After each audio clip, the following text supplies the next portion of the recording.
Rolly Ollie Bedtime Story. It's time for bed. Rolly wants to read a book.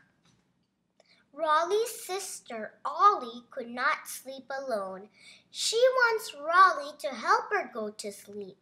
Rolly read her a buggy book. Ollie enjoyed listening to the story but could not go to sleep. Rolly made a puppet story with Ollie's toys. Ollie laughed but could not go to sleep.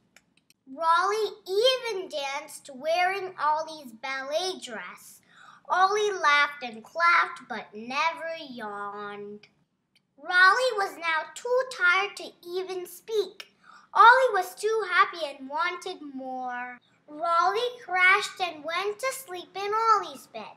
Ollie was happy to have company. Ollie looked at Rolly, smiled, and happily went to sleep. The end. Happy sleeping!